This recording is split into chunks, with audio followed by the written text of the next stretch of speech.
Boa tarde, colegas. Obrigada por se juntarem a nós em mais um momento de reflexão e partilha sobre a importância de sermos professores de História e Geografia de Portugal. Olá, boa tarde. Como já perceberam pelo título deste webinar, vamos debruçar-nos sobre mudanças e novidades que as aprendizagens essenciais e também as investigações estão a trazer à nossa disciplina da HGP. Estas alterações podem gerar dúvidas, questões e até um pouco de inquietação. E por isso criamos este momento de partilha e atualização científica e pedagógica. É verdade, também nós fomos sentindo algumas dessas dúvidas e inquietações quando estávamos a criar os manuais, porque nas aprendizagens essenciais mexeram com o que tínhamos. Há conteúdos que desapareceram, outros que foram simplificados e há também novos conteúdos e conceitos. Por exemplo, essa simplificação surge logo no início do quinto ano, na parte da geografia, e de certeza que os colegas já sentiram isso. Antes, no tempo das metas curriculares, tínhamos de trabalhar os conceitos de bacia hidrográfica, rede hidrográfica e com as aprendizagens essenciais, esses conceitos desapareceram da HGP e passaram para a disciplina de Geografia do sétimo ano. E quando entramos nos conteúdos de História, vamos encontrar outras novidades que vão para além do desenho curricular.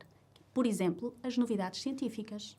Porque, ao contrário do que muitas vezes se pensa, a história é uma ciência viva. E, como sabemos, nas últimas décadas, fruto de mestrados, doutoramentos, institutos e projetos de investigação, muitas novidades têm chegado e algumas deitam por terra narrativas ou explicações que aprendemos e que estávamos habituados a ensinar. Nos nossos manuais já incorporamos algumas dessas novidades e, para isso, foi importante podermos contar com o apoio e revisão científica de historiadores especializados em cada uma das épocas históricas e também na geografia. E hoje temos alguns deles connosco. Estavas a falar e eu a lembrar-me daquelas dúvidas sobre a origem geográfica dos iberos. Os iberos eram povos que vieram para a Península Ibérica a partir do norte da África? Não. Os iberos, na verdade, são grupos humanos autóctones que fazem parte do mosaico de comunidades humanas que habitaram a Península Ibérica durante a Idade do Ferro. Ora, os iberos, na verdade, coexistem com um conjunto de outros grupos, de outras etnias, designadamente com os celtiberos, com os brácari, os galaicos, os lusitanos, e, portanto, na verdade, são uma comunidade que possui alguns pontos de contacto que os une, desde logo rastreáveis a partir do território que ocupam. Quando nós falamos dos iberos, estamos concretamente a referir-nos a um conjunto de grupos que vive essencialmente entre os Pirineus e o Estreito. O que é certo, então, é que os iberos coexistem na Península Ibérica com os celtiberos, com os lusitanos, com os brácari, os galaicos e, portanto, fazem parte de um mosaico de grupos humanos que, de alguma forma, vai ser também aqui um conjunto, vai representar um conjunto de agentes com os quais Roma se vai defrontar. De qualquer forma, também importa dizer que a forma como os iberos foram sendo perspectivados acabou por ficar eivada de uma série de equívocos. Na verdade, no século XIX, nos finais do século XIX, os iberos foram inclusivamente apresentados como os precursores dos espanhóis da época e, portanto, foram também utilizados como um veículo para a afirmação dos nacionalismos. Eu digo dos nacionalismos porque Espanha, na verdade, possui uma série de comunidades que foram olhando também para estes povos da proto-história, tentando reconhecer uma espécie de genealogia para as suas comunidades atuais. E, na verdade, os iberos chegaram a ser perspectivados como caçadores-recoletores, foram também perspectivados como grupos forâneos que chegaram à península vindos de fora, e concretamente do norte de África, mas na prática não há qualquer base científica para sustentar uma tal asserção. Como explicou a professora Andreia Areses e já consta nas páginas do HGP Sempre em Ação do 5º ano, os ibeiros foram um povo originário da Península Ibérica. Vamos à próxima questão? Quando avançamos para o fim do Império Romano e falamos das invasões dos povos bárbaros, esta expressão aparece entre aspas. O mesmo acontece com a expressão reconquista, que usamos para descrever o processo de ocupação cristã do Al-Andalus. É correto usar aspas nas expressões povos bárbaros e reconquista? Com efeito, parece-me que é extremamente pertinente e até diria quase obrigatório do ponto de vista científico que hoje se faça, aspas ou qualquer outro sinal que chama a atenção que estamos perante vocábulos que necessitam de explicações complementares. De facto, quer um, quer outro, em momentos históricos muito distantes e distintos, transformaram-se em conceitos historiográficos e em categorias de descrição historiográfica. Dito de outra forma, quando falávamos em bárbaros ou falávamos em reconquista, automaticamente o interlocutor compreendia a temática de que estávamos a tratar, a cronologia, os espaços, etc, etc. A verdade é que, com o desenvolvimento do conhecimento historiográfico, sobretudo a partir da segunda metade do século XX, esses conceitos, que são heranças do passado, quer um, quer outro, remontam a muitos séculos atrás, mas que foram transformados no século XIX, digamos, com a sustentação da historiografia científica, em conceitos, digamos, acabados, como se fossem verdades absolutamente provadas e verdades absolutas. Mas têm, quer um, quer outro, uma dimensão de natureza política extraordinariamente forte, que carrega, juntamente com a interpretação historiográfica, um conjunto de juízos de valor que, não sendo estritamente historiográficos, são claramente de natureza política e de leituras que então se faziam de determinadas realidades do passado, muitas vezes projetadas no presente.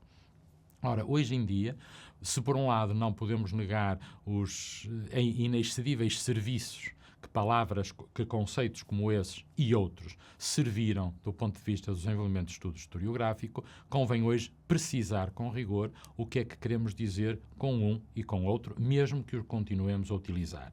E isto que eu acabo de dizer não é pacífico. Há certas correntes historiográficas que pura e simplesmente aconselham que sejam totalmente banidos da escrita da história palavras como essas, exatamente porque são herdeiras de um legado tão pesado de significação historiográfica e política que deveriam ser postos de lado. Não sou, digamos assim, tão extremista quanto isso, continuo a achar que são conceitos válidos, mas que necessitam sempre de serem complementados com uma explicação.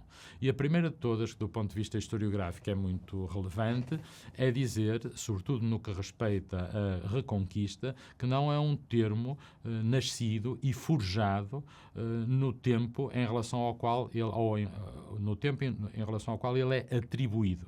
Portanto, quando falamos de reconquista, é um universo historiográfico que se estende, enfim, lato sensu, entre o século IX e o século XIII, mas, na realidade, a palavra reconquista vai surgir apenas no período moderno, ou seja, a partir do século XVII e, sobretudo, no século XVIII, se começa a divulgar. Mas, de facto, só com a historiografia científica do século XIX é que vai ganhar uma categoria historiográfica muito sólida, muito bem, digamos, racionalmente estruturada e que pretendia resumir toda a expansão cristã na Península Ibérica sobre, naturalmente, o centro e o sul ocupados ou dominados pelo Islão. Mas uma das razões que tornou tão central um conceito como a Reconquista foi a circunstância dela ter sido transformada na raiz dos povos ibéricos, leia-se dos Estados ibéricos cristãos, naturalmente. Portanto, a Reconquista era uma espécie de fundamento absoluto. Transformou-se quase num dogma muito difícil de contestar e de contrariar. E foi cómodo para todos, inclusivamente ainda para a minha geração. Portanto, não é uma coisa tão distante. Naturalmente que os elementos que compõem a Reconquista, porque estamos perante um processo bastante complexo, na realidade estão presentes nos ditos século X e sobretudo a partir do XI, no XII, XIII, todos os elementos estão lá. A expansão militar, a dimensão de crescimento económico, de dilatação territorial e, sobretudo, também e muito, a dimensão ideológica. Tudo isso está presente naquele tempo. Mas a verdade é que o termo como tal não existe. Apenas também para explicar que, quando ele é de alguma forma inventado a partir do período moderno e, sobretudo, cristalizado na historiografia do século XIX, tinha razão de ser. Portanto, não é uma invenção a partir do zero ou sem fundamento nenhum.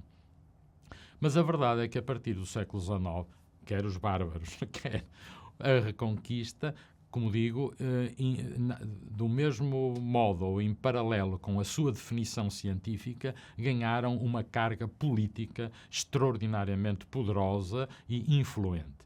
E são apenas dois dos conceitos historiográficos que se transformaram numa espécie de testemunho da supremacia ocidental europeia não é sobre, digamos, os chamados povos bárbaros, os povos germânicos, sobretudo do período do Império, ou os muçulmanos do período da Reconquista. Não. Transformaram-se em sinais óbvios e, digamos, realidades historiográficas óbvias da superioridade da Europa sobre tudo e todos. Relativamente aos bárbaros, há algo semelhante. A palavra bárbaro é uma palavra grega, que os gregos usaram em relação aos não-gregos, nomeadamente aos romanos, mas desde o primeiro momento que a palavra tem uma dimensão não apenas de diferente, mas de relação superior-inferior. Portanto, o bárbaros não é apenas aquele que é diferente de mim, é aquele que está abaixo de mim. E, portanto, isto é um conceito e, digamos, uma significação que vem desde a antiguidade.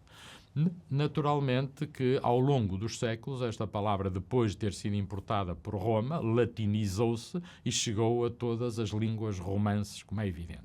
Ora, olhando para esse período antigo, a palavra bárbaro significou também o quê? Significou a forma como a Europa civilizada, representada em Roma, foi vítima de uns quantos, entre aspas, energúmenos, selvagens, que viviam nos arredores e que decidiram vir estragar esse paraíso que era o Império Romano. Evidentemente, estou a caricaturar a situação, mas há muito de verdade nisto. Não é? E a palavra cresceu de tal ordem que se associou à palavra, cresceu, quer dizer, na sua significação, que a palavra bárbara começou a ser indistintamente utilizada para significar, se quisermos ser rigorosos, a partir de certa altura, o não europeu. Mas sempre com este sentido do diferente e, simultaneamente, inferior, incivilizado. Mais uma vez, o desenvolvimento, por um lado, dos conhecimentos historiográficos, mas também há que reconhecê-lo da democratização das nossas sociedades, com muita dificuldade, sobretudo ao longo do século XX, ajudaram-nos e contribuíram para encararmos o outro cada vez de forma mais igual. Eu digo cada vez porque realmente ainda não nos encaramos como iguais. Esse olhar de igual para igual começou a levantar muitas dúvidas sobre o que era realmente ser-se bárbaro. Portanto, se o conceito continua a ter utilidade na medida em que é destas palavras muito que nos sintetiza muita coisa, e quem estiver dentro do assunto, imediatamente quando se invoca isso, há um mundo de conhecimento a que pode deitar a mão de imediato. Por outro lado, carecem desta ressignificação. Não é? E as aspas, voltando ao início, têm a ver precisamente com isso, chamar a atenção da necessidade de esclarecer a efetiva acessão que utilizamos e as mais corretas acessões e significados que utilizamos quando continuamos a usar essas palavras que, como digo, em alguns setores estão a ser completamente banidas.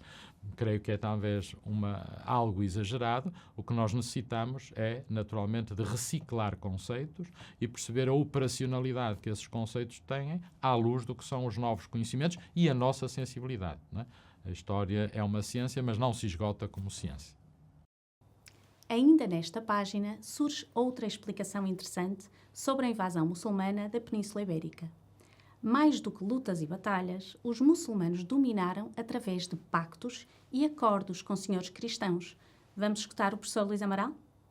Na realidade, no momento em que o Islão se começa a instalar na Península Ibérica a partir de 711, temos sem dúvida, digamos, dessa instalação, há uma dimensão claramente de invasão mano-militar e, digamos assim, de ocupação militar. Mas, em paralelo, assistimos a movimentos de fixação de gente vinda sobretudo do norte da África.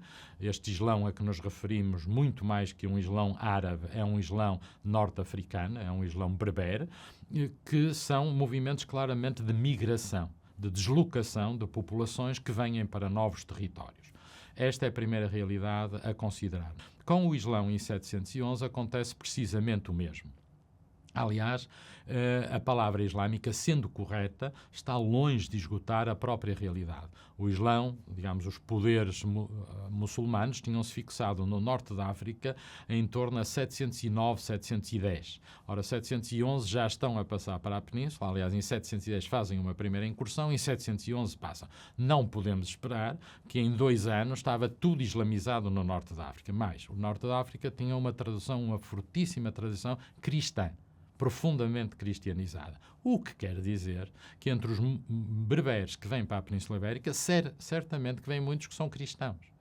Não são hispânicos, são berberes e são cristãos. A islamização acabará por se impor, não temos dúvidas nenhumas em relação a isso, mas são múltiplos processos. Como sempre, isto nunca é nada em história, é preto e branco. São múltiplos processos. Outro aspecto que temos que considerar, e que acho que é uma questão de bom senso, mas que do ponto de vista historiográfico é absolutamente verdade, o número de muçulmanos era um número diminuto comparado com a população ibérica. Nós estimamos que entre 711 e 756, desculpem vir com as datas, mas 56 é a criação do primeiro Estado Islâmico na Península Ibérica, o chamado Emirato de Córdoba, não terão entrado na Península Ibérica mais de 200 a 250 mil muçulmanos. Portanto, não são 250 mil guerreiros, são 250 mil pessoas.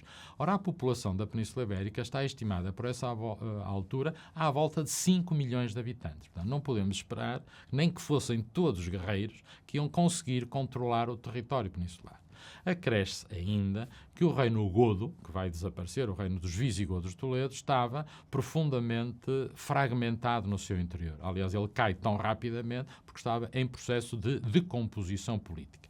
E isto vem, então, ao encontro do que foi dito, do que foi referido no início. Ou seja, há uma parte do território que vai ser ocupada, de facto, de forma pacífica, através da realização de pactos entre as novas autoridades islâmicas e as autoridades godas que estavam no terreno. E os primeiros tempos terão sido de confusão, mas de relativa pacificação e harmonia. Nós temos, digamos, notícias muito claras de ocupações militares efetivas, portanto, campanha militar pura e dura, mas temos notícias, por exemplo, a capital, digamos, a cidade régia dos godos, Toledo, cai sem que se levante uma única lança para defender Toledo. Portanto, os muçulmanos chegaram, ocuparam e ponto final.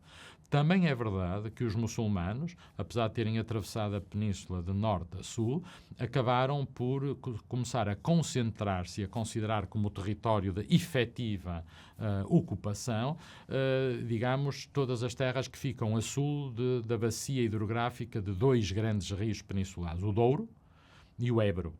Podemos dizer genericamente que a norte do Douro e do Ebro a presença islâmica foi efêmera. A partir daí, sim, começavam a efetiva ocupação de terras pelo Islão. Apesar deste processo ter sido relativamente rápido, portanto, a da ocupação efetiva, já o processo de integração e ordenamento desses territórios foi mais longo. Não é? Isso pressupôs, naturalmente, os ditos pactos, os entendimentos com as populações locais, o que foi levando, digamos, entre muitas outras dimensões, a um processo gradual de islamização. Sem dramatizar excessivamente a invasão, mas sem desdramatizar também devidamente excessivamente a invasão, porque efetivamente há confronto bélico e há guerra, sem dúvida nenhuma, e há destruição, mas temos que ver isto, digamos, com outras dimensões, que foram igualmente relevantes neste processo, primeiro de ocupação, depois de integração. É muito interessante que o Islão, muito rapidamente, e a razão maior é porque os contingentes islâmicos, que são compostos sobretudo por gente do norte da África, vão considerar esta terra não apenas uma simples terra de conquista, mas uma terra de efetivamente expansão e ocupação. Um dos testemunhos que nós podemos invocar em relação a isso é que, acho que já não me recordo bem, mas creio que a primeira referência a um topónimo para designarem este território, Al-Ándalus, surge 3 ou 4 anos depois da conquista. Há inclusivamente umas famosas moedas islâmicas cunhadas já na Península Ibérica, se não me falha a memória, de 716 ou 17, escassos 5 anos depois, que têm, de um lado, uma face em letra latina e que diz Hispânia, em letras latinas, e do outro lado, em letras árabes, diz Al-Ándalus. Portanto, é a assunção, este batismo do território, e há uma grande discussão entre os filólogos para saber exatamente o que quer dizer o topónimo Al-Ándalus, mas a verdade é que eles tomaram este território como absolutamente seu. O que, digamos, quer dizer também que, se fosse entendido como um mero território de conquista e de destruição, dificilmente teriam esta percepção. Há outra intencionalidade na vinda do Islão, não quer dizer que existisse desde o primeiro momento, mas que se constrói com a chegada maioritariamente destes berbeiros do norte da África e que se instalam na Península Ibérica, diríamos, num primeiro momento, entre vizinhos. É sempre muito bom e esclarecedor ouvir o professor Luís Amaral desde o tempo de alunas.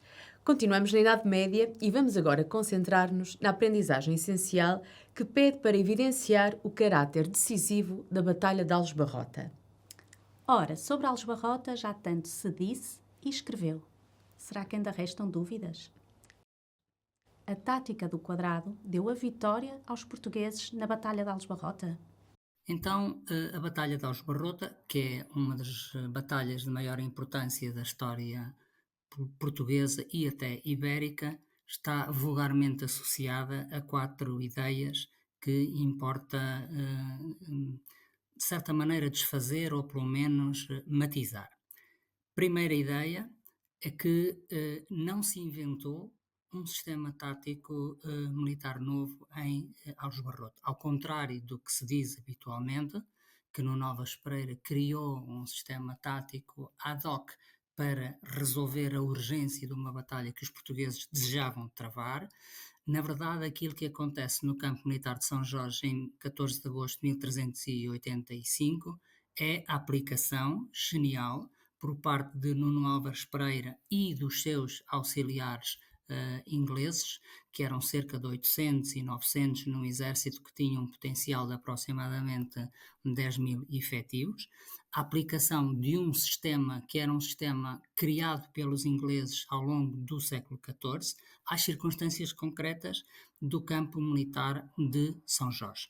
Esse sistema tático inglês chama-se mesmo assim, tecnicamente, o sistema tático inglês do século XIV, testado na sequência das guerras dos ingleses contra o país de Gales, contra os escoceses também. Por exemplo, quem viu o filme do Mel Gibson, o Braveheart, recorda-se da reconstituição da Batalha de Stirling Bridge, mesmo no final do século XIII, em que a tropa de infantaria de William Wallace derrota a cavalaria pesada inglesa liderada por Eduardo II. O modelo que depois de derrotas como a de Stirling Bridge ou de Bannockburn na Escócia em 1314 vai levar à constituição do sistema tático inglês, tem os seguintes pressupostos. Primeiro, escolher uma boa posição natural, uma posição fácil de defender por ter obstáculos naturais dos lados ou atrás, linhas de águas, moitas, bosques, para evitar o envolvimento por parte do exército adversário. Em segundo lugar, fortificar essa posição natural com obstáculos artificiais do género dos fossos, das covas de lobo, dos abatizes, que são troncos de árvores empilhadas, que são afiadas nas pontas e que servem sobretudo para proteger os arqueiros.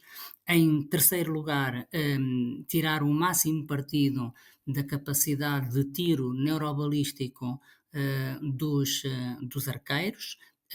Os ingleses usavam sobretudo um arco longo com cerca de 1,80 m de altura, fabricado em madeira de teixo, conhecido como longbow, que tinha capacidade para penetrar o tronco de um carvalho a 200 metros de distância em cerca de 5 centímetros. Era preciso tirar o máximo partido da capacidade de tiro desses homens, que era absolutamente extraordinária, que atiravam em grupo, em chuveiro, em flecha, nunca individualmente, nem em tiro tenso e horizontal, como faziam os besteiros. Eles eram capazes de, com isso, derrubar os cavaleiros das suas montadas, ferir gravemente os cavalos e cortar completamente o ímpeto da carga dos adversários. Em quarto lugar, toda a gente a combater a pé, mesmo os cavaleiros desmontavam para combater ao lado dos peões. E, em quinto lugar, nunca tomar a iniciativa do ataque, esperar que fosse o adversário a carregar sobre a nossa formação. E, aliás, isso exatamente também que se vê no filme do Mel Gibson, que eu há bocadinho citei. Portanto, o que aconteceu em São Jorge foi isto. Este sistema tático inglês era um sistema muito simples, que basicamente consistia em apenas 2 linhas, uma vanguarda, que raramente era comandada pelo rei, era comandada pelo condestável, pelo comandante operacional da hoste, mesmo que o rei também estivesse presente no combate, e foi isso que aconteceu em Aljubarrota, no Novres na vanguarda, Dom João I na retaguarda, uma linha, portanto, de vanguarda, no extremo da qual se colocavam os arqueiros e, no caso português, os besteiros, que a besta é uma arma mais utilizada que o arco na Península Ibérica, a não ser pelos exércitos muçulmanos. Colocavam-se os besteiros ou os arqueiros nas alas da vanguarda, nas pontas da vanguarda, e um bocadinho avançados, de maneira a que eles pudessem começar a atirar o mais cedo possível sobre os adversários. Se os adversários vinham a cavalo, vinham a galope, e eles não podiam atirar antes de eles estarem no raio de ação de 200 metros, eles tinham cerca de 20 segundos para disparar sobre eles. Portanto, quanto mais cedo começassem a fazê-lo, melhor. E uma segunda linha, uma linha de retaguarda a 150, 200 metros de distância, onde geralmente estava o rei, bem guardado, e uma parte muito substancial do resto do exército. Foi também isso exatamente que aconteceu em Aljubarrota. Vanguarda e alas separadas, vanguarda e retaguarda separadas, alas de atiradores com arco e com besta nas pontas da vanguarda, e depois o resto, o trem de apoio, a carreagem com os pajens, os serventes, o gado que era preciso transportar para alimentar os exércitos, lá mais para trás, geralmente nunca a menos de 200, 300 metros de distância, para não interferir com o combate e para os cavalos não se alvoroçarem. Portanto, isto não tem nada de um quadrado, absolutamente nada. E foi isto que aconteceu em Aljubarrota. O erro de se considerar que existia um quadrado tem que ver com uma pequena referência que o Fernão Lopes faz na segunda parte da crónica de Dom João I, em que ele sugere que entre a vanguarda e a retaguarda portuguesa, nos falancos, havia uma ligação. Ele diz que esse intervalo entre as pontas da vanguarda e as pontas da retaguarda portuguesa, a cerca de 150, 200 metros de distância, eram forrados por uma tropa de tipo auxiliar. É impossível que isso tenha acontecido. O exército português não tem sequer efetivos para se dar ao luxo de fazer uma coisa dessas. Precisaria de destacar centenas de efetivos para forrar as alas ao longo de toda essa distância de um lado e do outro, e nunca existiu no sistema tático inglês.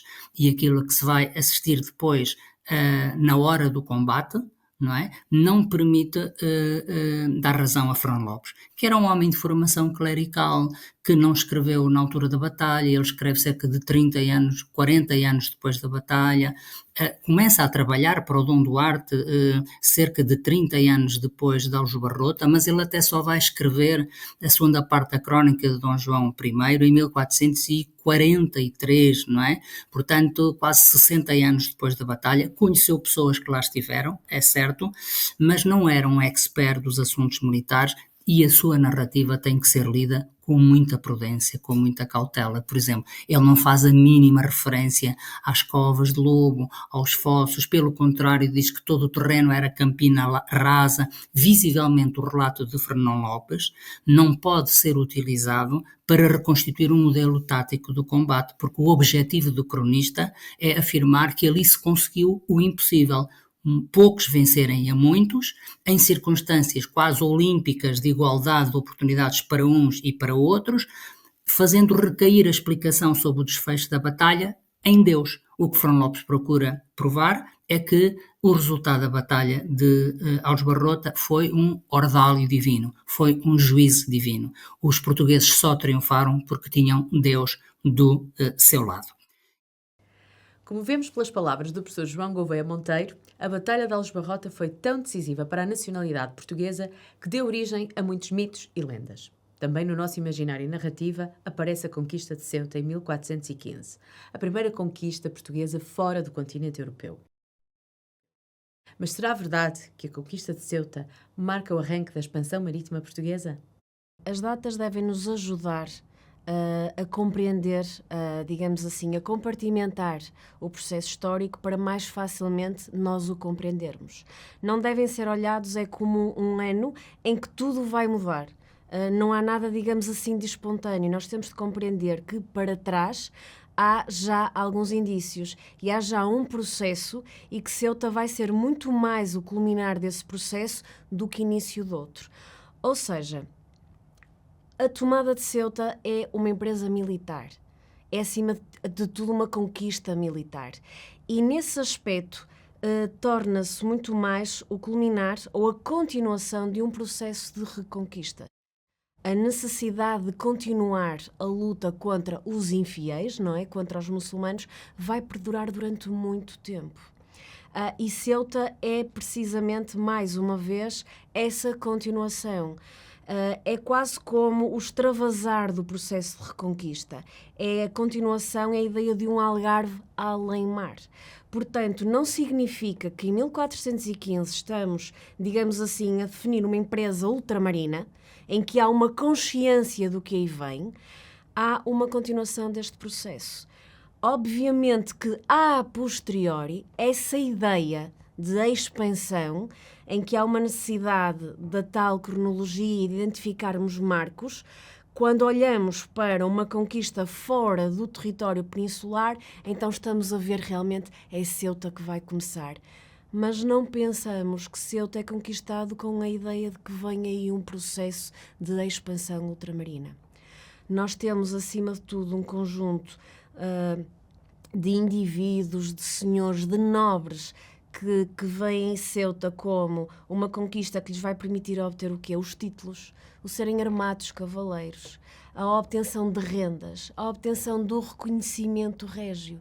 Isso é precisamente, digamos assim, o carácter militar, o carácter de luta contra o infiel.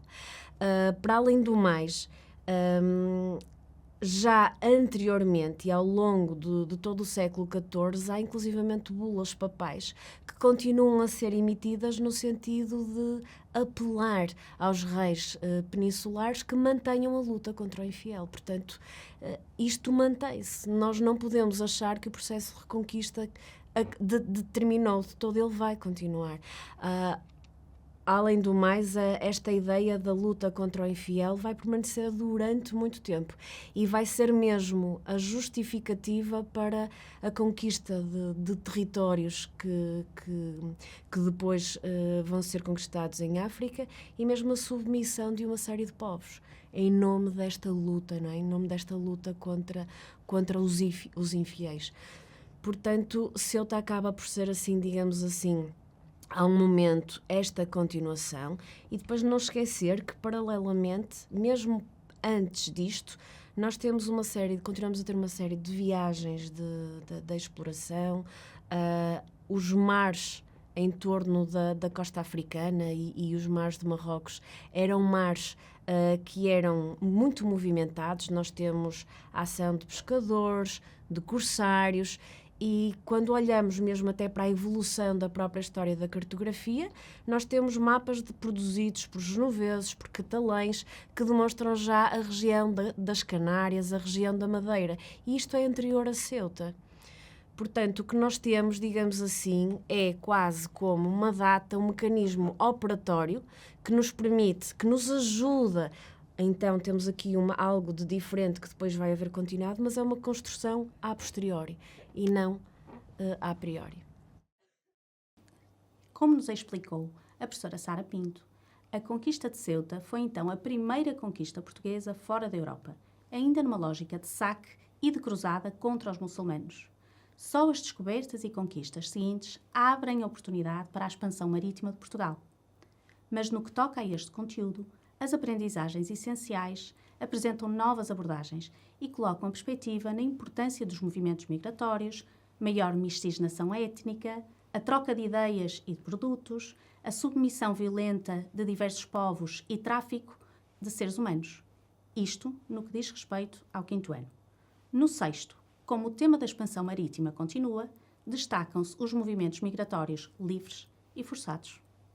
E por isso, nesta transição do 5º para o 6º ano, pedimos também à professora Sara Pinto que nos clarificasse sobre o uso de duas expressões, escravização e escravatura.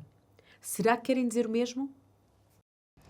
Relativamente à diferença desses dois termos, devemos começar por esclarecer que o termo escravidão surge já no século XIX. Ele é utilizado muitas vezes na documentação e até muitas vezes em contexto em que está a ser, digamos assim, distinguido a escravatura enquanto tráfico de escravos e a escravidão como condição a que o indivíduo foi sujeito. A importância desta distinção tem sido também questões de debate e não só a nível nacional, também a nível internacional tem sido muitas vezes utilizado quer o termo slave, quer enslaved, e remete-nos para eu creio, uma distinção fundamental. A escravidão remete-nos sempre para algo a que o indivíduo foi sujeito, ou seja, a condição a que lhe foi imposto por um terceiro. Não é o escravo em si, porque é a essência dele, mas sim porque foi vítima de um processo em que lhe foi retirada toda a liberdade, toda a dignidade e, portanto, ele foi escravizado. Creio que num ambiente escolar e até por uma questão pedagógica, utilizar este termo de certa forma, força-nos exatamente a equacionar esta questão, não é? De alguém que foi submetido a um processo que não lhe é inato. Não é escravo por ser, é porque alguém o obriga a ser. E isto dá-lhe e permite-lhe também ter uma capacidade de resposta. Eu creio que é importante, tem sido muito importante a inclusão, obviamente, destes tópicos e destes temas nos manuais escolares. E deve ser feito cada vez mais contextualizado, até porque ultimamente têm surgido cada vez mais estudos académicos, científicos sobre o tema, e em primeiro lugar reforçar que há uma história destes povos, há uma história destas comunidades antes da chegada dos europeus. Ou seja, eles não são uma tela em branco à espera que cheguem os portugueses ou os restantes povos europeus. Eles têm a sua própria organização social, a sua própria organização política, complexa, e que muitas vezes vai ser precisamente utilizada ou desmantelada pelos colonos. Acontece em África, onde existem, obviamente, reinos complexos e estruturados, mas também na própria América. Muitas vezes a questão da escrita, a não utilização da escrita por estes povos não significa que não exista uma memória que é perpetuada e que é transmitida de geração em geração. Portanto, dar aos alunos a conhecer a história destes povos é também dar-lhes voz, obviamente.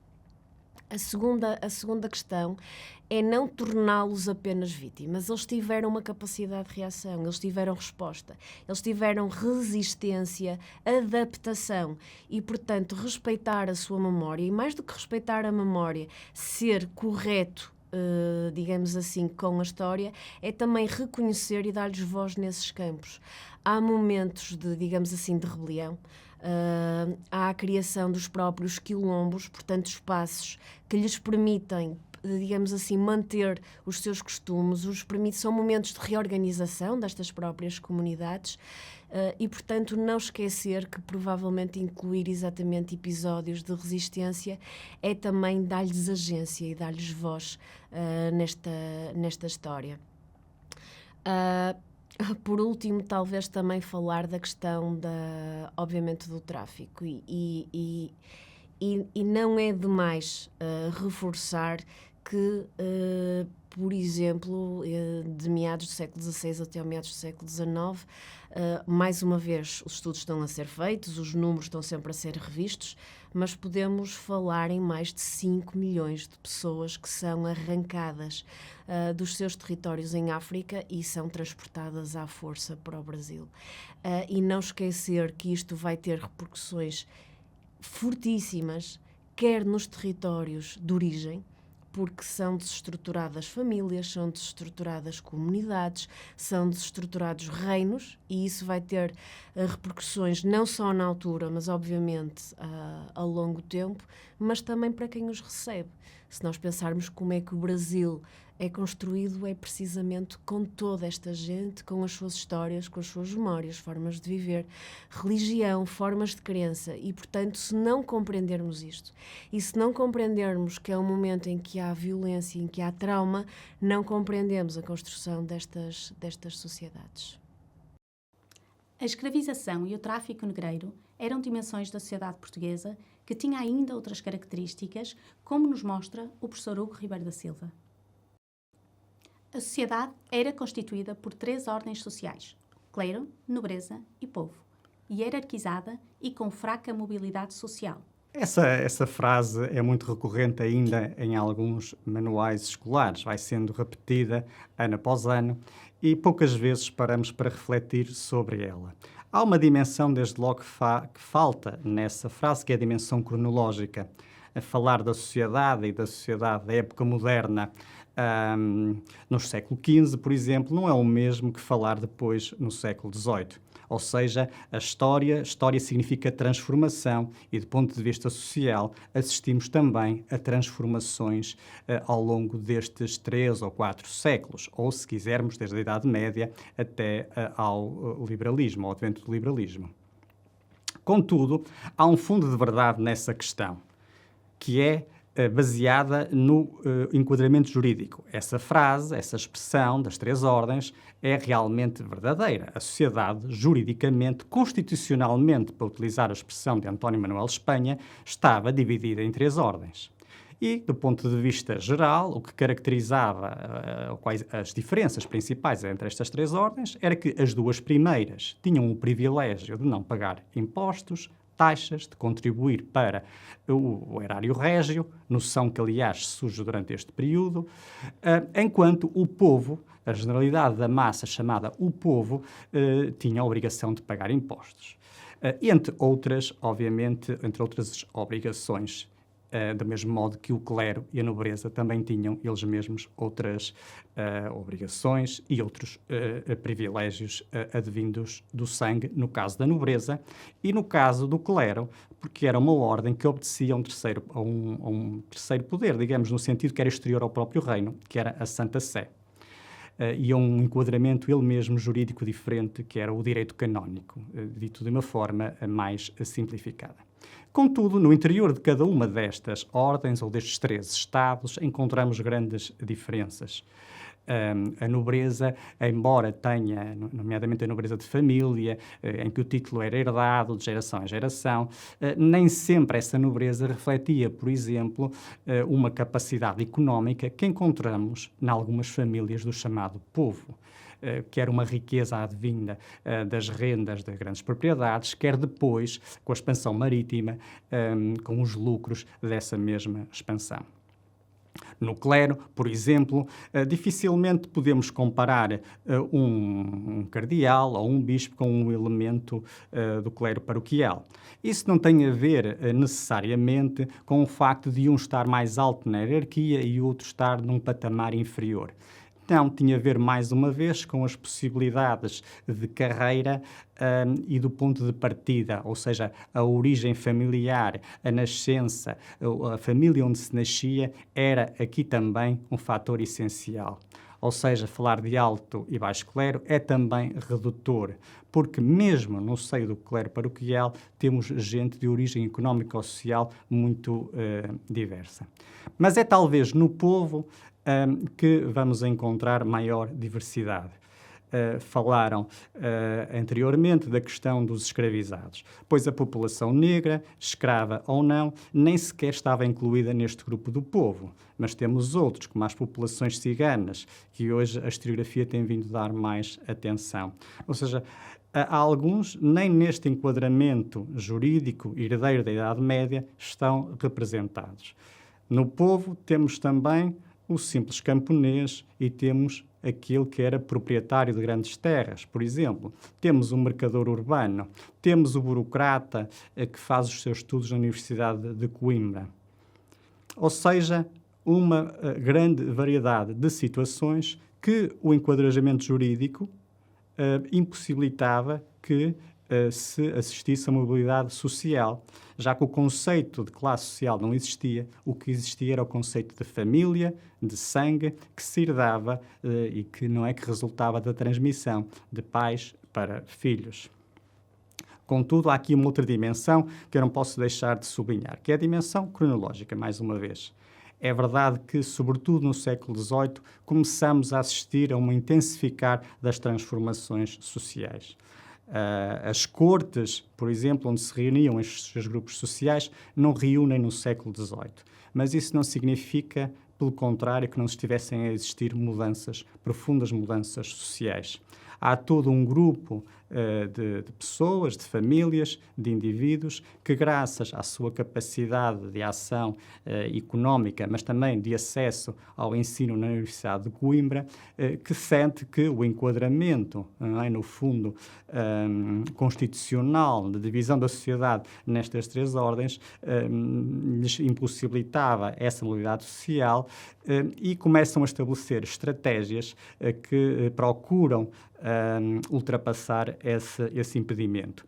Por outro lado, temos uma nobreza, muitas das vezes, muitas das famílias nobres, que perderam ao longo do período este tempo, por serem basicamente rentistas, perderam a sua capacidade económica e começamos a encontrar de forma mais significativa, por exemplo, casamentos entre famílias nobres e famílias daquilo que depois vamos chamar, mais tarde, a da burguesia.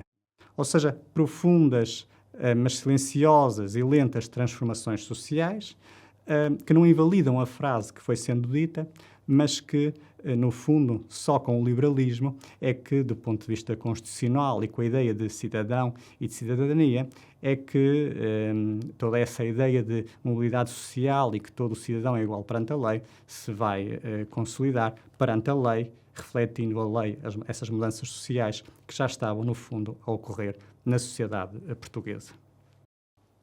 Como podemos ver até agora, a história está recheada de nuances e, por isso, as generalizações podem dar-nos ideias ou explicações pouco rigorosas. Pois é, saltando no tempo até o século XIX, o século do liberalismo, em que anos se travou a guerra civil entre liberais e absolutistas? Habitualmente, dizemos que começou em 1832 e terminou em 1834. Por que falarmos agora de uma nova abordagem à guerra civil ou às guerras liberais, ou algo que também aparece em alguma historiografia estrangeira, que é a Guerra dos Dois Irmãos, e que tem agora aparecido, ou agora, entendemos, de há uns anos para cá, com uma nova linha cronológica que vai de 1828 a 1834. Durante muitos anos, a guerra civil, como nós entendemos, ou as guerras liberais, estavam datadas de 1832 a 1834. Isso, neste momento, já não pode ser considerado por várias razões. Presumivelmente, esta datação mais antiga vem de uma formalidade de considerar que Dom Pedro, Duque de Bragança, e que tinha sido fugazmente Dom Pedro IV de Portugal, depois de ter abandonado o Brasil, ter sido convidado a sair do Brasil, depois de ter sido o primeiro imperador da monarquia brasileira,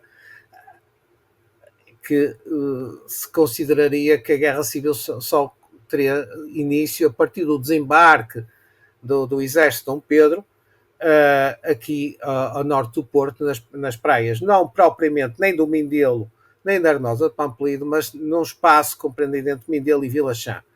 E que também há uma série de mitos ou de contas mal feitas que esta guerra também tem, se quisermos também abordar a questão de que eram 7.500 homens. Não eram 7.500 homens. Mas vamos talvez ao porquê de 1828. Portanto, nós vamos ter uma guerra que se desenrola primeiro, começa aqui no Porto, de uma forma muito rápida, mas depois se alastra para o Atlântico, com o combate, por exemplo, da Praia da Vitória, a Batalha da Praia da Vitória, o combate, ou Batalha da Ladeira Velha, o combate de Pico de Celeiro. Por exemplo, o combate de Pico de Celeiro é onde vai surgir o título do Barão de Pico de Celeiro, que é o nosso conhecido General Torres, na altura Coronel Torres, e que será famoso pela defesa da Serra do Pilar durante o cerco à frente do 3º Batalhão Móvel Vila Nova de Gaia.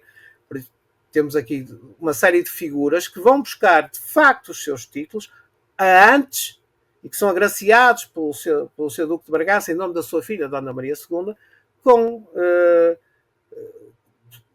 digamos, batalhas e conflitos anteriores ao dia 8 de julho de 1832, que a historiografia sempre marcou como início da Guerra Civil, quando ela não, de facto, não acontece no dia 8 de julho. Já acontecia antes, aconteceu no Porto no outono de 1828. Aliás, deve-se dizer que essa falhada tentativa de 28 da Belfastada vai levar à execução, à prisão de centenas de liberais no país e no Porto em especial, vai levar à criação de uma alçada de um tribunal especial no Porto, na cadeia da Relação, para julgar os liberais que estão presos, e 12 deles, irão ser enforcados entre o final de 1828 e o início de 1829, condenados à morte e enforcados na Praça Nova, hoje correspondente na Avenida dos Aliados, ou Avenida da Liberdade, onde está a estátua de Dom Pedro. A praça era muito mais pequena, foi lá erguida à forca, e são nós chamamos os mártires da liberdade. Os mártires da pátria serão os do 31 de janeiro. Por isso a guerra começa muito cedo. O derramamento de sangue começa muito cedo. Nós já não estamos aqui a falar, de facto, de uma revolução que vai para a rua e fica resolvida num dia. Estamos a falar de milhares de homens que se defrontam, e que se defrontam no território nacional, e que sairão no território nacional continental, e que se defrontarão ferozmente, diga-se de passagem, em terras açorianas, porque é preciso contar, por exemplo, que a Batalha da Praia da Vitória é uma tentativa de invasão miguelista a partir da Ilha de São Miguel, que se manteve durante muito tempo fiel a Dom Miguel, e temos uma substancial frota que tenta entrar e invadir a Ilha da Terceira através da zona da Baía de Angra, sem sucesso, portanto na zona da Vitória, será a Vitória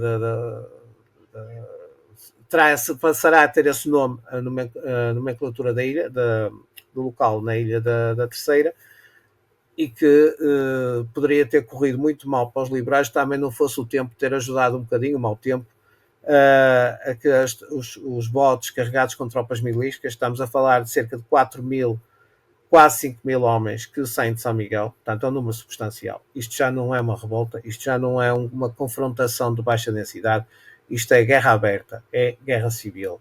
Portanto, basta a Batalha da Praia da Vitória, basta o combate da Ladeira Velha, também o ataque a São Miguel, basta o combate de Pico de Celeiro dentro da própria Ilha Terceira, e basta também todo o esforço que vai acabar por trazer, e nessa altura, com o regresso de Dom Pedro a Portugal, a França, a vir para os Açores, e com os Açores mais ou menos controlados, não vai levar algum tempo.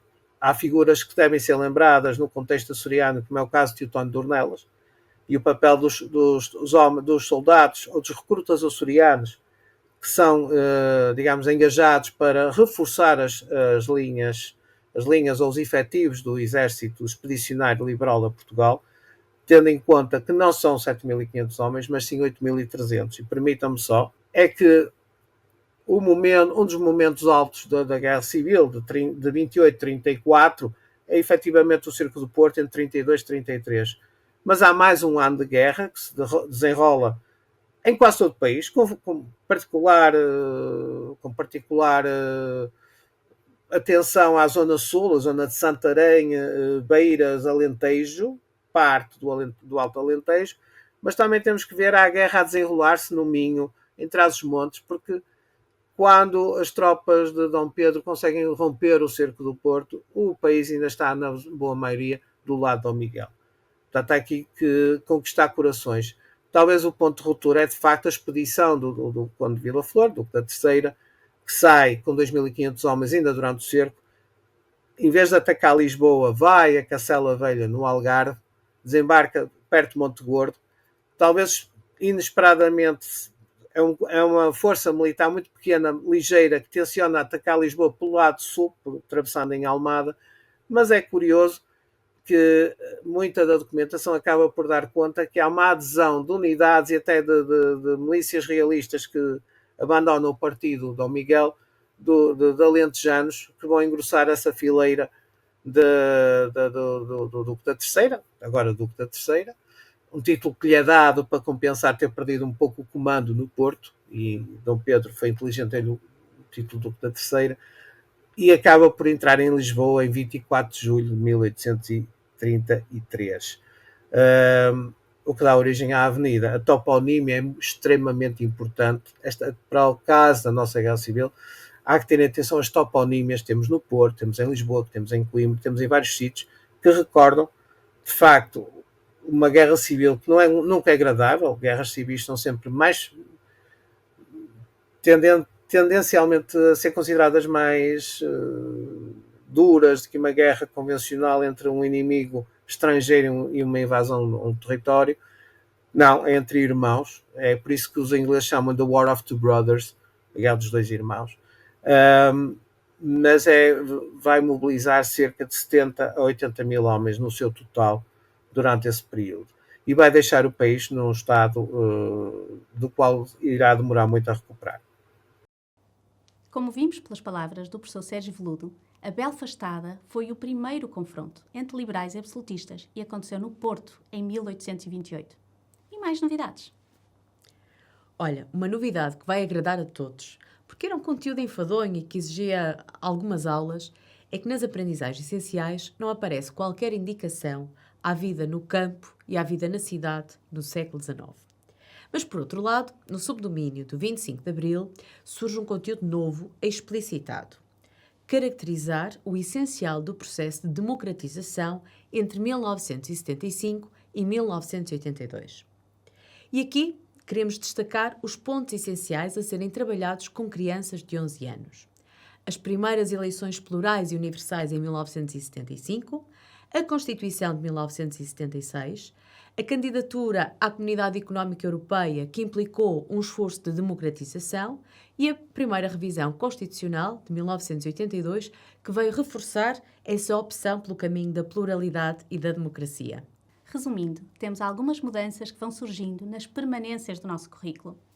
É verdade, as mudanças e as permanências tão características da história e da geografia, que quisemos partilhar com todos os colegas. Esperamos que tenha sido útil. Agradecemos a sua participação e contamos consigo em breve na apresentação do novo manual HGP Sempre em Ação do 6º ano. Obrigada e até breve.